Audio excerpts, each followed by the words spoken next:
Kidney ಕೊಡ್ತೀವಿ, ನಾನು ಏನ್ ತೊಂದರೆ ಇರಲ್ಲ ಅಂತ. ನಮ್ದು ಇದೇ ಊರು ತಿಪ್ಪೇನಹಳ್ಳಿ ಅಂತ, ನಾಗಸಂದ್ರ. ದಿನ ಬಿಟ್ಟು ದಿನಕ್ಕೂ ಡಯಾಲಿಸಿಸ್ ಮಾಡ್ಕೊಂಡು ದಿನ ಬಿಟ್ಟು ದಿನಕ್ಕೂ ನಮಗೂ ತೊಂದರೆ ಆಗಿ ಈಗ 4 ತಿಂಗಳೊಳಗಡೆ ಸರ್ಜರಿ ಆಗಿ ಕೃಷ್ಣ ಪ್ರಸಾದ್ ಸರ್ ಸರ್ಜರಿ ಮಾಡಿದ್ರು. ಹೀಗೆ ಆರಾಮಾಗಿ ಡೋಸುಗಳು ಕಮ್ಮಿ ಮಾಡವ್ರೆ. 3 months ಒಂದ್ಸಲ ಬರ್ತೀವಿ. ಅವ್ರು ಕಷ್ಟ ನೋಡಕ್ ಆಗ್ತಾ ಇಲ್ಲ ಸರ್. ಇದು ಡಯಾಲಿಸ್ ಮಾಡ್ತಾ ಇದ್ರೆ ಅವ್ರು ಕತ್ತಲ್ಗೆ ಪೈಪಾಟಿದ್ರು, ಪೈಪಾಟ್ ಬಿಟ್ಟು ಅದು ನೋಡಕ್ ಆಗ್ತಿಲ್ಲ ನಮ್ಗೆ. ಅವಾಗ ನಾ ಕಿಡ್ನಿ ಕೊಡ್ತೀನಮ್ಮ, ನಾನು ಟ್ರಾನ್ಸ್ಫರ್ ಮಾಡ್ತೀನಿ ಹೇಳಿದ್ದಕ್ಕೆ ಅವರು ಎಲ್ಲ ನಾವು ಚೆಕಪ್ಗಳು ಅವು ಇವು ಮಾಡ್ಕೊಳ್ಳೋ ಅಷ್ಟೊತ್ತಿಗೆ 4 ತಿಂಗಳಾಯ್ತು. ಅಷ್ಟೊತ್ತಿಗೆ ನಾವು ಆಪ್ರೇಷನ್ ಮಾಡ್ಸೋಕ್ಕೆ ರೆಡಿ ಮಾಡಿಬಿಟ್ಟು ಹಂಗೆ ಆಪ್ರೇಷನ್ ಮಾಡಿಸ್ಬಿಟ್ಟಿದ್ದೀವಿ.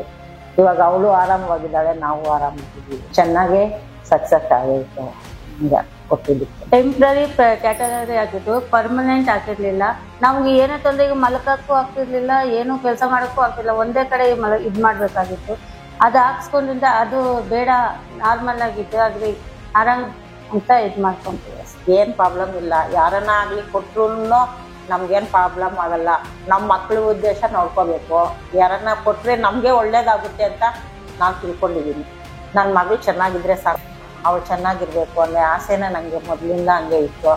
ನಾನು ಹೋದಾಗನೂ ಅಷ್ಟೇ, ಮೊದಲು ಅಷ್ಟೇ, ಚೆಕಪ್ಗೆ ಹೋದಾಗನೂ ಅಷ್ಟೇ ಎಷ್ಟು ಚೆಕಪ್ ಮಾಡವ್ರೆ. ನಮ್ದು ಎಲ್ಲ ಚೆಕಪ್ಗಳೆಲ್ಲ ಎಲ್ಲರೂ ನಾರ್ಮಲೇ ಬಂತು. ಎಲ್ಲ ಚೆಕಪ್ಗಳು ನಾರ್ಮಲ್ ಇತ್ತು. BP ಶುಗರ್ ಏನು ಇರಲಿಲ್ಲ ನನಗೆ. ನಾರ್ಮಲ್ ಆಗಿದ್ದೀನಿ. ಎಲ್ಲಿ ಬೇಕೋ ಅಲ್ಲಿ ಮಾಮೂಲಿ ಮಾಸ್ಕ್ ಹಾಕೊಂಡು ಲಿಮಿಟ್ ಫುಡ್ಡು, ಬಿಸಿ ಬಿಸಿ ಫುಡ್ ಮನೆಗೆ, ಏನು ಆಚೆ ಏನು ತಿಂದಿರ ಮನೆಗೆ ಮಾಡ್ಕೊಂಡು ಬಿಸಿ ಬಿಸಿ ಮಾಡ್ಕೊಂಡು ತಿನ್ಕೊಂಡು ಆರಾಮಾಗಿದ್ದೀನಿ ಸರ್. ಎಲ್ಲಿಗೆ ಹೋಗ್ಬೇಕಾದ್ರೂ ಮಾಸ್ಕ್ ಹಾಕೊಂಡು ಹೋಗ್ತಾ ಇದ್ದೀನಿ. 3 ವರ್ಷ ಆಯ್ತು ಸರ್ಜರಿ ಆಗಿ. ಆದ್ಮೇಲೆ ಎಲ್ಲ ನಾರ್ಮಲ್ ಆಗಿ ಕೆಲಸ ಮಾಡ್ಕೊಂಡು, ಮಕ್ಕಳನ್ನೂ ನೋಡ್ಕೊಂಡು, ಮನೆ ಕೆಲಸ ಮಾಡ್ಕೊಂಡು, ಒಂದು ಫಂಕ್ಷನ್, ಒಂದು ದೇವಸ್ಥಾನ, ಬೇರೆ ಕಡೆ ಎಲ್ಲಿ ಬೇಕಾದ್ರೂ ಅಲ್ಲಿ ಓಡಾಡ್ಕೊಂಡು ಆರಾಮಾಗಿ ಇದ್ದೀನಿ ಸರ್.